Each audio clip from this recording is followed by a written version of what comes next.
Saya memang keinginan saya dari dulu, pingin punya lembaga, punya tempat untuk mualaf. Selama ini kita tidak punya, jadi kita numpang masjid sini, numpang masjid sini, numpang masjid sini. Mualaf ini banyak-banyak tuh, pecah-pecah semuanya. Kalau kita punya wadah, kita bisa gabungkan tempat yang wadah itu, wadah mualafnya itu. Walaupun tangan saya patah, tetap saya berjuang terus. Jadi saya tidak pernah ngeluh kalau soal membantu mualaf apa, minta bantuan apa-apapun, saya tidak pernah ngeluh. Banyak dari daerah yang datang ke Pontianak, sekolah di sini, masuk santrennya. Tapi anaknya udah pinter dengan agama Islam, banyak yang mualaf juga di santren, remaja-remaja itu. Tapi orang tuanya masih.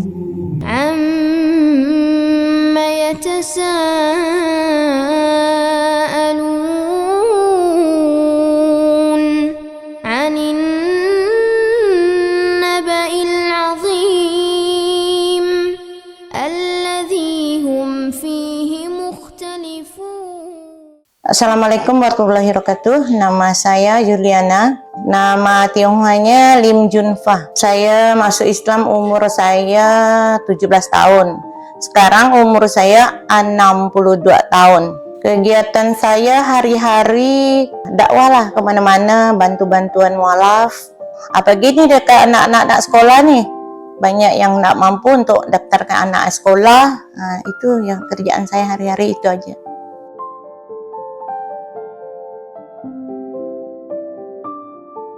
Saya tinggalnya di Juruju, Kota Pontianak. Terus pengajian saya semuanya di Kota Pontianak ini semuanya ada, di tiap daerah saya punya. Di Siantan ada 3 pengajian saya, Kota Baru Ujung, Sungai Raya, termasuk Ambawang, itu Kubur Raya tuh. Di Sungai Rengas, Sungai Kupah, itu kita punya juga pengajiannya.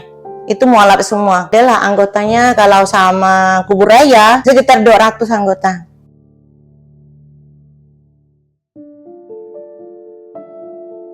Mualaf-mualaf ini yang semangat belajar tuh yang tua-tua, karena dulunya ndak ada yang merangkul dia, yang mengajar agama Islam ini ndak ada katanya. Selama ini ndak pernah belajar, dia udah tua-tua ndak pandai sholat, ndak pandai ngaji.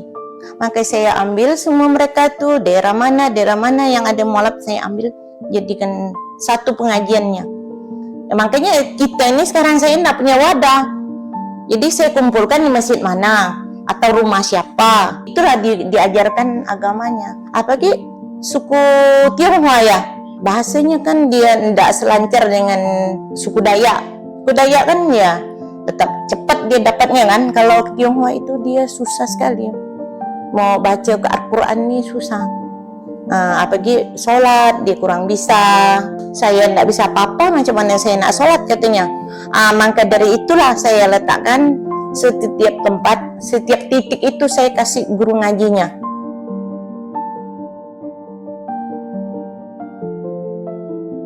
Saya ada 4 yang membantu saya, itu tanpa dibayar. Ingin mengajar mualaf katanya. Dari situlah saya dapat guru ngajinya. Tapi guru ngaji itu di daerah punya, kan nggak yang sekolah tinggi-tinggi di Kairo, di mana. Itu mana dia mau untuk kita. Dia sekolah, dibilang sekolah udah mahal. Mana mungkin dia ngajar tak bayar. Kalau ibu-ibu rumah tangga ini yang mana ngaji itu, dia kan nggak perlu dibayarin. Dia mau, dia hanya cari amalnya aja. Ada 5 mualaf itu udah pinter. Dia ikut saya udah 11 tahun, udah pinter, bisa ngajar mualaf. Mualaf ngajar mualaf.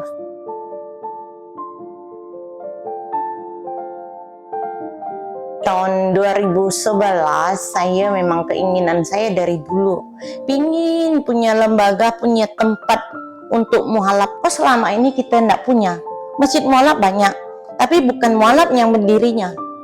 Bagaimana kalau kita ada mualaf sama mualaf yang mendirikan punya wadah ya, atau masjid ya. Jadi supaya mualaf-mualaf ini bisa kita rangkulkan jadikan satu. Jadi tidak pecah belah sana sini, sana sini. Selama ini kita tidak punya. Jadi kita numpang masjid sini, numpang masjid sini, numpang masjid sini. Kalau kita punya wadah satu, kita bisa gabungkan tempat yang wadah itu, wadah mualafnya itu.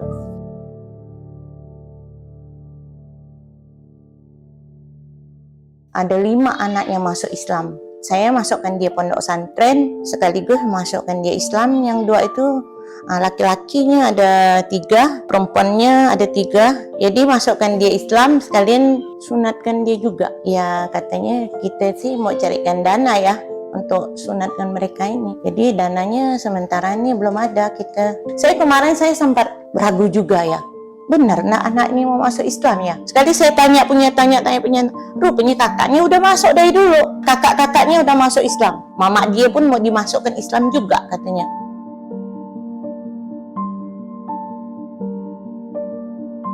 Kita ini bukan hanya satu yang kita bantu ya, banyak yang kita bantuin gitu.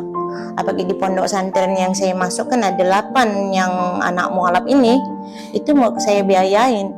Paling enggak kita mau kasih satu anak itu 150 ke sebulan kan. Tapi tidak ingin beli apa-apa kan. Apalagi anak perempuan kan lebih banyak adik kan. Apa yang mau dibeli kan? Iya, anak perempuan yang masuk pondok tuh, dia tuh banyak biayanya apa? Karena di pondok itu kan tidak ditanggungin pembalut segala kan, baju dalaman kan dia mau beli juga.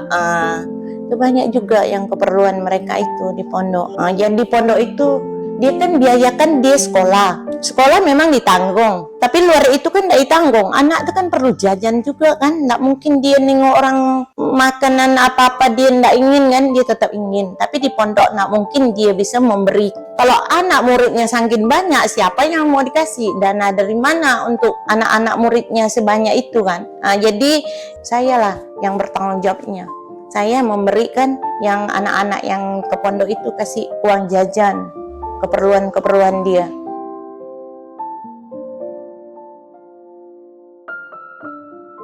Kerja ini kayaknya seperti kerja gitu.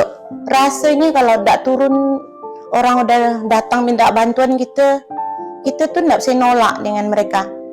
Rasanya bertanggung jawab gitu. Jadi saya tidak pernah ngeluh kalau soal membantu mualaf apa, minta bantuan apa-apapun, saya tidak pernah ngeluh. Asal ada telepon datang, Bu Yuli, saya mohon bantuan untuk anak saya tuh mau daftar sekolah, tidak dibiaya, bagaimana caranya? Walaupun tangan saya patah, tetap saya berjuang terus. Jadi kayaknya mana ya, tidak bisa ngelak gitu, kayak tuh kerjaan saya macam ada digaji gitu.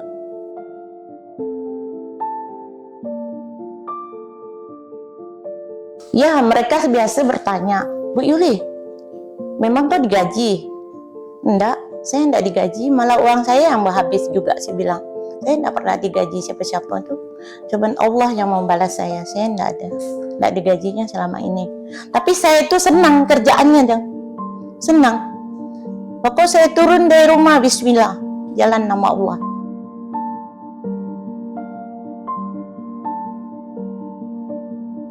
Itu dia, saya tidak ada penghasilan hari-hari, tidak punya. Kadang-kadang diberi anak saya 2-nya sudah kerja, mereka lah kasih saya. Saya kan tidak banyak pakai uang, paling ya mau bantu orang berapa. Nanti teman-teman mualaf saya kan bisa membantu saya juga. Kita punya mualaf ini ada lebih 100 anggotanya. Jadi mereka yang aktif itu, yang bagian yang mampu itu, dia hatinya mau sedekah, Bu Yuli saya bantu, gitu.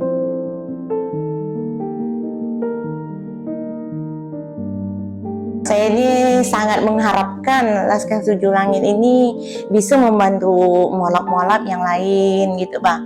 Misalnya yang seperti kemarin ada yang ibu-ibu sakit, yang mau operasi tidak ada biayanya. Ada yang satu itu dia tinggalkan suaminya, tinggalkan dia.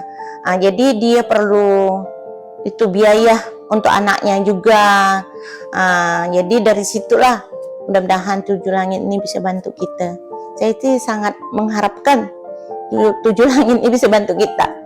Apalagi sekarang saya banyak lagi ya mau memerlukan untuk bayar anak-anak pondok yang baru ini. Banyak mualaf saya udah masuk di pondok itu. Amma yatasa'alun